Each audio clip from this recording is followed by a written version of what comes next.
Ya, bismillahirrahmanirrahim. Assalamualaikum warahmatullahi wabarakatuh. Waalaikumsalam warahmatullahi Waalaikumsalam warahmatullahi wabarakatuh. Bismillahi walhamdulillah wassalatu wassalamu ala nabiyyina Muhammadin wa ala alihi wa ashabihi ajma'in.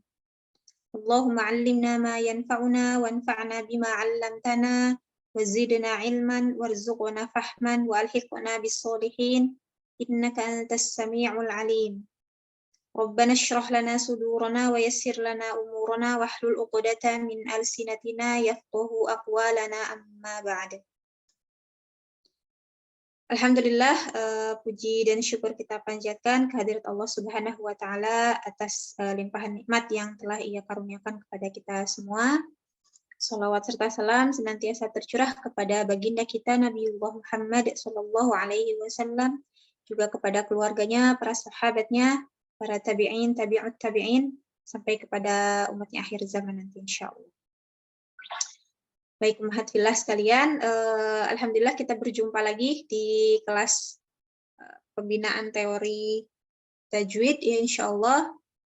Pembahasan materi tematik kita pada hari ini yaitu hukum nun sukun dan tanwin ya, insyaallah akan disampaikan oleh Ustadzah Lena ya.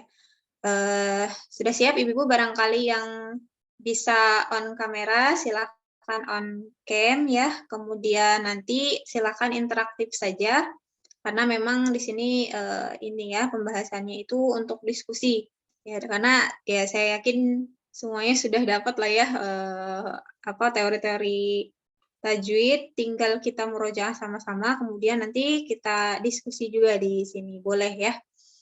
Baik, kita awali perjumpaan kita dengan membaca al-basmalah bersama-sama. Bismillahirrahmanirrahim. Semoga majelis kita hari ini menjadi majelis yang berkah, majelis yang diridhoi, dan majelis yang senantiasa mendekatkan kita kepada Allah Subhanahu wa taala. Kepada Ustadzah Lena Septiani, tafadholi mashkuran. Ya Allah. Jazakillahu khairan Ustadzah Upit. Bismillahirrahmanirrahim. Assalamualaikum warahmatullahi wabarakatuh. Waalaikumsalam warahmatullahi wabarakatuh. Allahumma shalli ala Muhammad wa ala ali Muhammad. Rabbi shrah li sadri wa yassir li amri wahlul 'uqdatam min lisani yafqahu qawli. Allahumma 'allimna ma yanfa'una wanfa'na bima 'allamtana wa zidna ilma warzuqna fahma wa alhiqna bis sholihin innaka antas samiul alim. Teman-teman, suara saya jelas? Jelas Bu, insyaallah. Alhamdulillah. Alhamdulillah ya. Baik, ahlan wa sahlan teman-teman semua di halaqah ini ya. Terima kasih banyak. Jazakumullahu khairan atas kesempatan yang diberikan kepada saya untuk hari ini menyampaikan salah satu materi teori tajwid ya, yang tadi temanya sudah disampaikan oleh Ustadzah Upit ya, yaitu tentang hukum nun sukun dan tanwin. Nah, insya Allah ya materi ini saya juga yakini ya bahwa teman-teman juga sudah dapatkan ya, sudah pelajari atau minimal teman-teman tuh sudah mengetahui gitu ya istilah-istilah yang ada pada hukum nun sukun dan tanwin ya, sering mendengar istilah seperti izhar, idgham, iqlab, ikhfa gitu ya. Nah, untuk itu insya Allah kita murojaah saja hari ini ya.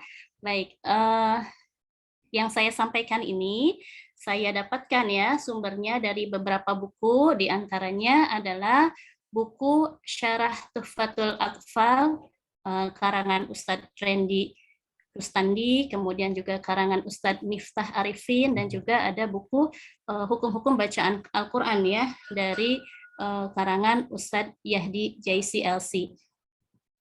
Dan juga nanti teman-teman ditampilkan ya bait-bait Tuhfatul Atfal tentang hukum nun sukun dan tanwin.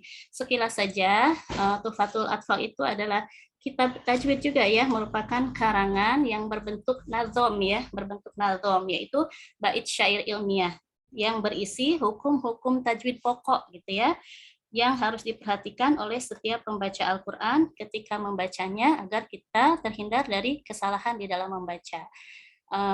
Baik, kita mulai saja. Kita awali dengan membaca basmalah. Bismillahirrahmanirrahim. Nah, di sini teman-teman hukum nun sukun dan tanwin ya. Kalau kita belajar hukum, berarti artinya itu kita sedang belajar aturan gitu ya, kaidah, tata cara. Kaidah apa, tata cara apa, yaitu tentang nun sukun dan tanwin. Bagaimana nun sukun dan tanwin ini, ada kaidah apa ya, suara apa yang kita bunyikan, suara apa yang kita keluarkan ketika nun sukun dan tanwin ini berhadapan dengan huruf-huruf hijaiyah ya. Kemudian sebelum kita masuk dulu ke hukumnya ya, kita kenali dulu ya nun sukun dan tanwin itu apa gitu ya.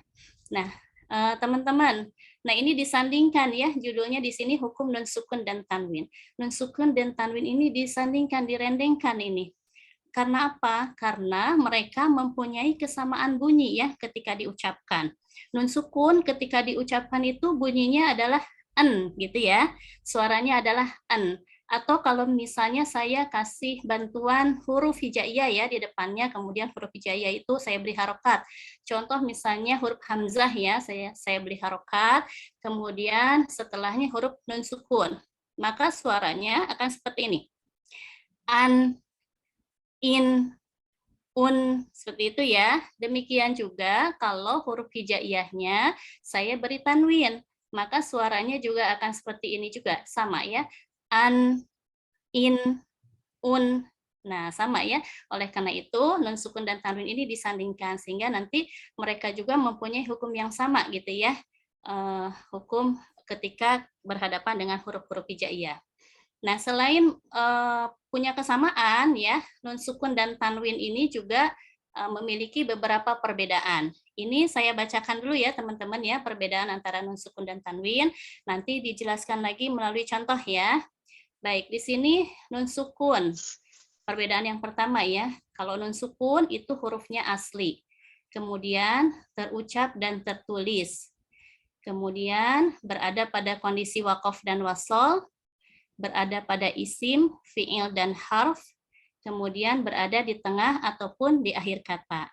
Ya, sementara tanwin, hurufnya adalah huruf tambahan, kemudian terucap, tapi tidak tertulis. Kemudian berada pada kondisi wasol, tidak pada waqaf ya, hanya berada pada isim saja, kemudian hanya berada pada akhir kata. Ya, nah, kira-kira yang saya jelaskan ini kecepatan nggak teman-teman? Cukup? Kecepatan Bu Lena, mohon dicontohkan. Satu dicontohkan ya. Iya baik. Nanti saya contohkan lewat ini ya, lewat contoh ya. Nah kalau tadi penjelasan saya mungkin kurang bisa dipahami, sekarang kita sambil lihat contoh. Silahkan di contohnya ya, di slide berikutnya. Di sini ada contoh nun sukun dan tanwin. Slide-nya belum berubah ya Bu. Nah, ini ada contoh nun sukun dan tanwin ya. Kita abaikan dulu isim, fi'il, harfnya kita abaikan dulu. Kita lihat dulu keberadaan nun sukun dan tanwinnya ya. Tadi perbedaan yang pertama apa Ibu-ibu? Kalau nun sukun? Hurufnya asli. Hurufnya asli. Kalau tanwin? Tambahan. Hurufnya tambahan. Nah, itu maksudnya bagaimana? Kita lihat di contoh ya. Nah, ini di kata anta. Ini kita abaikan juga cara membacanya dulu ya, tapi kita lihat dulu keberadaan nun sukunnya. Di kata anta, nunnya terlihat ya Ibu-ibu ya, di situ terlihat. Nah, dimaksud asli di situ, hurufnya asli, nunnya di situ, hurufnya itu merupakan bagian dari kata tersebut. Ya, merupakan bagian dari kata tersebut. Jadi kalau misalnya kita hilangkan nunnya, itu bisa jadi maknanya berbeda gitu ya, bisa jadi mengubah makna. Kalau misalnya anta itu misalnya artinya kamu gitu ya. Tapi kalau kita hilangkan nunnya ata, nah itu saya juga belum tahu artinya apa gitu ya. Tapi bisa jadi merubah arti gitu ya. Jadi nunnya itu sebagai bagian dari huruf tersebut. Tapi kemudian sekarang kita ke tanwin. Nah kalau tanwin ini tambahan hurufnya, maksudnya bagaimana? Kalau kita lihat ya di kata ini masjidun. Ada tanwin ya di sana ya, ada domahtain. Nah, kemudian masjidun. Kalau kita urai huruf-hurufnya, ini ada mim, ada sin, ada jim, ada dal ya. Nah, ini tidak ada huruf nunnya. tidak ada hurufnya. Dia ada tambahan suara aja ketika kita beri tanwin. Masjidun, ada suara nunnya ya, tapi nunnya itu bukan bagian dari huruf tersebut. Kalaupun kita hilangkan ya tanwinnya atau suara nunnya, itu tetap maknanya tetap masjid gitu ya. Masjidi, kalau kita ganti harokatnya misalnya masjidu, masjidi atau apa, tetap katanya itu tetap masjid ya. Jadi tanwin itu hurufnya adalah tambahan. Tambahannya adalah tambahan suara nun. Jelas sampai situ teman-teman? Bisa dipahami? Waalaikumsalam. Insya Allah ya. Baik, kemudian tadi perbedaan yang kedua. Nun sukun itu tertulis dan terucap ya. Kalau tanwin hanya terucap saja. Ini sama dengan tadi ya. Kalau misalnya di sini di contoh yang kedua ya, di yang fiil. An'amta. Nah, ketika kita lihat di sini nunnya ada tertulis rosemnya ya, ada nunnya tertulis. Juga terucap ketika kita ucapkan. An'amta, baik ketika diucapkan, baik ketika dituliskan, suara nunnya dan tulisannya ada. Tapi beda dengan tanwin ya. Di sini rosemnya tidak ada. Masjidun tidak ada huruf nunnya. Setelah da tidak ada huruf nun. Tapi kok itu dituliskan tanwinnya? Nah, yang dimaksud di sini adalah tertulis secara rosem ya, bukan secara dobet. Jadi masjidun yang tanwin ini hanya bisa diucapkan saja. Masjidun ada suara nunnya, tapi tidak dituliskan ya. Kemudian yang ketiga tadi kalau nun sukun itu bisa dalam keadaan wasol dan wakof ya, sementara tanwin hanya berada pada keadaan wakof saja. Nah, ini bagaimana? Kita ambil contoh yang bawah ya. Ketika saya baca ya. Keadaan apa tanwin? Oh, keadaan wasol. Maaf ya. Yeah. Baik, tadi perbedaan yang ketiga ya, tanwin ini bisa dalam keadaan wasol, nun sukun ini bisa dalam keadaan wasol dan juga dalam keadaan wakof. Sementara tanwin ini diucapkan hanya ketika dalam keadaan wasol ya, tidak dalam keadaan wakof. Nih di contohnya ya, di sini kalau saya baca di contoh yang paling bawah nih ya, di harf nih ya. Man amana, itu ketika kita baca wasol ya, nunnya man amana. Nah, kemudian suara nunnya ada ketika wasol. Nah, kemudian kalau kita misalnya berhenti di kata man ya, entah itu kalau kita diminta guru kita ya untuk berhenti di kalimat ini, atau misalnya kita ada uzur, entah batuk, entah apa gitu ya. Ketika kita wakaf di sini, man, suara nunnya tetap ada ya.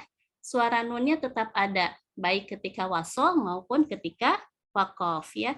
Tapi beda dengan tanwin. Kalau tanwin dia hanya ada pada saat wasol saja. Contoh ya, di sini wajannatin alfafa, suara wajannatin alfafan gitu ya. Baik tanwin yang di ta maupun yang di fa, kalau kita wasol ini suaranya ada ya, tanwinnya ada. Nah, tetapi kalau kita wakof, misalnya kita wakof di kata wajannatin, ketika wakof suaranya kan jadi begini, wajannat, tanya jadi sukun ya, tidak ada tanwinnya. Atau misalnya kalau kita berhenti di alfafan, alfafa, seperti itu. Tidak ada tanwinnya dalam keadaan wakof, jadi ini hanya dalam keadaan wasol saja. Jelas sampai sini teman-teman? Insya Allah boleh. Insya Allah, baik. Khawatir ada yang nggak paham. Terlalu cepat kayaknya. Jadi kalau tanwin itu kalau untuk diwakafkan ya Bu ya, kalau diwakaf dia tanwin itu jadi dia tidak itu apa maksudnya jadi masjidah, jadi nggak ada tanwinnya ya Bu ya. Ya, jadi tidak ada suara nunnya ya. Tidak ada suara nunnya. Diwakafkan ya, tapi kalau untuk diwasal dia ada gitu ya Bu ya, kalau untuk tanwin. Betul ya, jadi ada ketika wasol saja, tidak pada keadaan wakaf. Itu tadi baru 3 ya perbedaannya. Kemudian yang keempat, nun sukun, bisa berada pada isim, bisa berada pada fi'il, bisa berada pada harf ya. Nah, kalau tanwin hanya berada pada isim saja. Nah, ini kalau ini saya juga masih awam ya Ibu-ibu ya. Nah, kalau ini terkait dengan bahasa Arab ya Ibu-ibu ya. Nah, jadi kalau dalam bahasa Arab itu kata itu bisa masuk ke dalam isim, bisa masuk ke dalam fi'il, bisa masuk ke dalam harf ya. Isim itu kalau sederhananya ya, sepengetahuan saya yang awam sekali gitu ya, bisa diartikan sebagai kata benda gitu ya. Fi'il itu bisa diartikan sebagai kata kerja, harf itu sebagai kata bantu ya. Jadi huruf nun sukun ini bisa berada di isim, bisa di kata kerja, bisa juga di harf ya, seperti an, min gitu ya. Nah, ini harf masuknya. Tapi kalau tanwin, dia hanya ada di isim saja. Masjidun, karena salah satu cirinya isim adalah dia bertanwin ya. Kalau kita melihat kata itu ada tanwin, itu adalah salah satu isim ya. Walaupun ada pengecualian ya. Misal ada fiil juga yang dikasih tanwin gitu. Tapi kalau itu saya belum paham ya mengenai itu. Jadi umumnya isim itu salah satu cirinya adalah dengan tanwin ya. Jadi tanwin ini hanya ada di isim saja. Kalau nun sukun bisa ada di ketiganya ini ya, bisa ada di isim, fiil dan harf ya. Kemudian Bu Her yang kelima ya, yang kelima itu tadi bisa di tengah kata maupun di akhir kata. Kalau isim hanya kalau tanwin hanya ada di akhir kata aja. Maksudnya bagaimana? Nah, perhatikan teman-teman, misalnya contoh di anta ini ya. Di anta ini, anta nunnya itu hanya ada pada satu kata. Kalau di dua kata, contohnya yang di harf yang paling bawah ini. Man amanah, man satu kata, amanah satu kata ya. Jadi kalau nun sukun bisa ada pada satu kata dan juga maksud saya ada di tengah kata dan di ujung kata seperti man ini di akhir kata ya. Tapi kalau tanwin ini hanya ada di akhir kata saja. Wajannatin, tidak ada yang di tengah kata ya. Ini perbedaan antara nun sukun dan tanwin ya. Nah, dari perbedaan-perbedaan itu ya bisa disimpulkan sebuah definisi ya dari nun sukun atau tanwin. Tapi sebelum ke slide berikutnya, saya ingin tanya dulu ya buat teman-teman Bu Guru. Nah, dari perbedaan-perbedaan nun sukun dan tanwin itu bisa definisinya disimpulkan. Ada yang mau membantu saya mendefinisikan apa itu nun sukun dan tanwin dari perbedaan-perbedaan tersebut? Siapa ya? Ustazah Leli ada?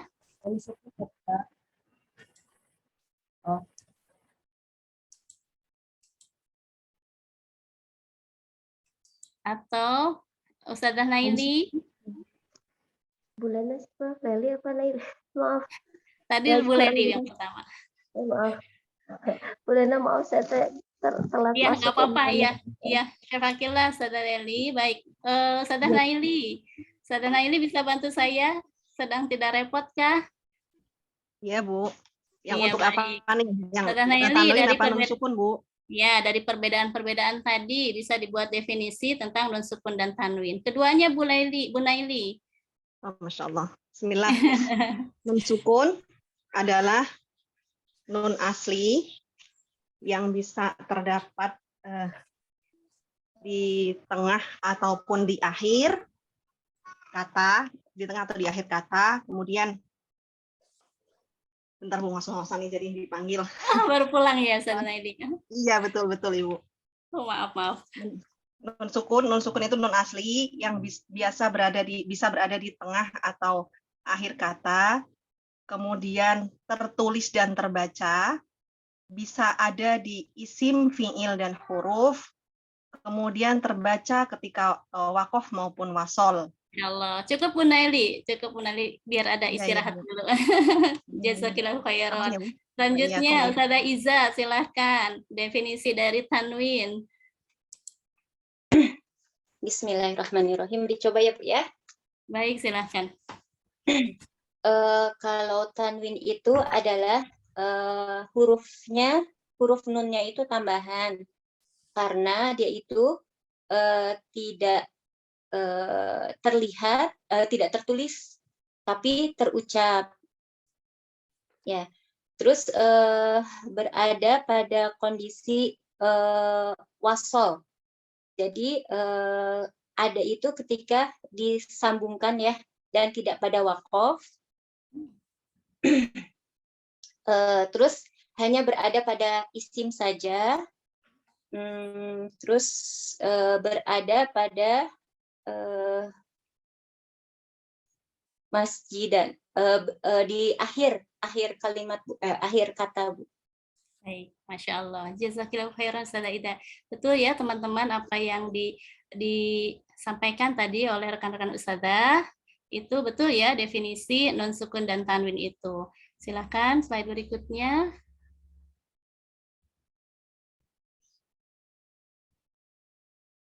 Nah, ini definisi yang tadi disebutkan ya. Jadi nun sukun itu adalah nun yang kosong dari harokat ya. Karena kan kondisi huruf itu hanya ada dua ya, dalam keadaan sukun dan keadaan harokat. Nah, kalau sukun berarti nunnya kosong ya dari harokat. Nah, ini bisa diucapkan, dituliskan, bisa berada pada kondisi wasol dan waqaf, berada pada isim, fi'il, dan huruf, bisa terletak di tengah ataupun di akhir kata. Ini yang tadi sudah disebutkan ya sama teman-teman. Masya Allah, barakallahu fiik. Selanjutnya Bu Her.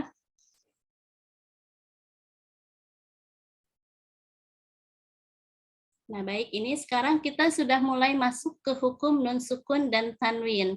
Ya, nah ini Syekh Sulaiman Al-Jamzuri ya berkata pada baitnya ini, linnuni intaskun walid tanwini arba'u ahkamin fakhudz tabyini. Nah, ini pada huruf nun sukun dan tanwin, ini ada 4 hukum ya. Apa saja 4 hukum itu? Nah, yang pertama adalah izhar halqi. Kemudian yang kedua idgham, yang ketiga iqlab, dan yang keempat ikhfa ya. Nah, idghamnya terbagi menjadi 2 ya, dilihat dari segi dia ada dan tidak ada gunnahnya ya. Yang pertama adalah bigunnah, idgham bigunnah, yang kedua adalah idgham bila gunnah. Ini kita bahas satu persatu ya. Nah, sekarang kita ke yang pertama dulu.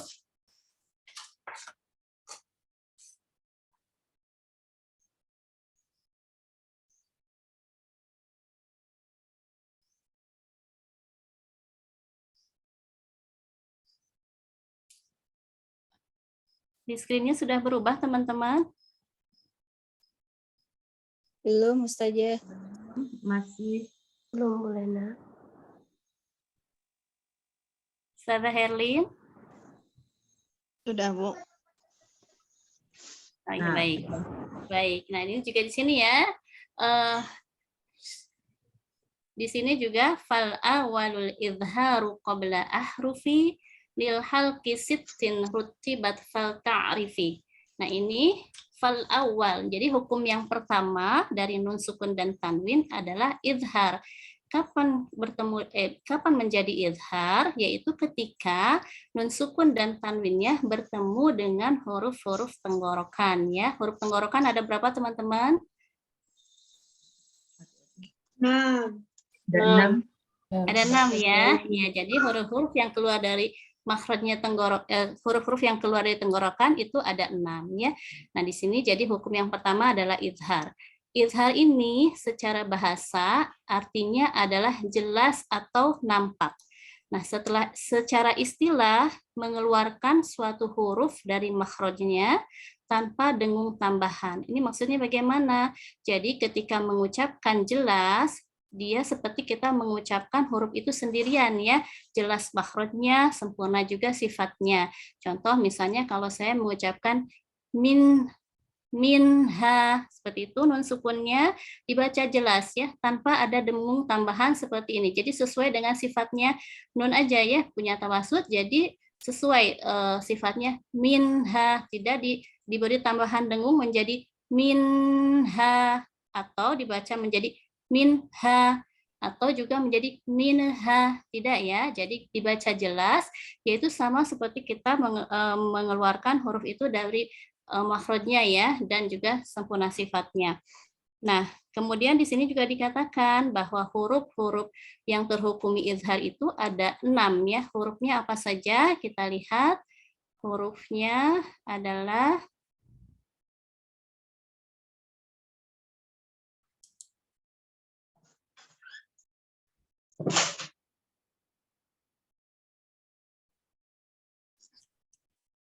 hurufnya di sini ada hamzun, fahaun, summa ainun ha'u, muhmalatani, summa ghainun kha'u. Jadi ada yang pertama adalah huruf hamzah, kemudian ha, kemudian huruf ha, kemudian huruf ain, kemudian huruf ha. Nah, ini muhmalatani ini menerangkan huruf ain dan ha yang tidak bertitik, kemudian huruf ghain dan kha ya. Jadi hurufnya ada 6. Hamzah, huruf ha, huruf ain, huruf ha, huruf ghain dan huruf kha ya. Nah, jadi ketika teman-teman nanti membaca nun sukun atau tanwin bertemu dengan keenam huruf ini, maka cara membacanya adalah izhar ya. Cara membacanya jelas.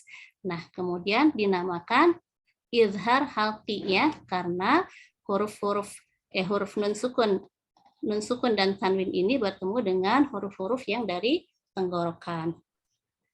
Nah, ini ada beberapa contoh ya teman-teman. Nun sukun ada yang berada dalam satu kata. Ini nun sukunnya dalam satu kata. Kemudian ada ini nun sukun ya, bukan mun, maaf. Ini ada nun sukun yang dalam 2 kata dan juga ada contoh tanwin ya. Tanwin ini hanya ada dalam dalam 2 kata ya, karena dia adanya di akhir kalimat. Nah, ini dibacanya jelas ya. Yan auna. Jadi tidak ada yan auna, tidak ada tambahan dengung, tapi jelas. Yan auna, al anhar, an'amta, wanhar. Jadi jelas nunnya ya. Nunnya jelas. Kemudian bagaimana kalau misalnya saya nggak hafal gitu ya, misalnya huruf-huruf ini belum hafal nih, huruf-huruf yang dari tenggorokan itu belum hafal nih. Nah, kalau misalnya teman-teman tilawah ya, pakai mushaf yang standar Madinah ya, itu di sana tertulis ya, kalau kita baca huruf yang izhar, maka sukunnya itu tertulis ya di huruf tersebut. Misal kalau contoh di sini misalnya yan auna, maka di atas huruf nunnya itu tertulis tanda sukun ya. Nah, ini menandakan bahwa huruf ini dibaca jelas ya. Yan auna. Nah, tetapi kalau misalnya nunnya tidak tertulis, bisa jadi nunnya itu bisa dihukumi hukum yang lain ya, bisa ikhfa, bisa iqlab misalnya. Jadi kalau nunnya ada sukunnya, maka ini dibaca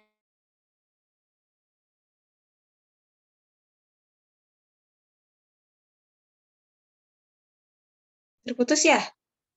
Boleh nanya ya? Iya, Bu. Iya, Ustazah. Pengumuman sebentar Ibu-Ibu, ini ternyata linknya basic ya, udah kembali ke basic.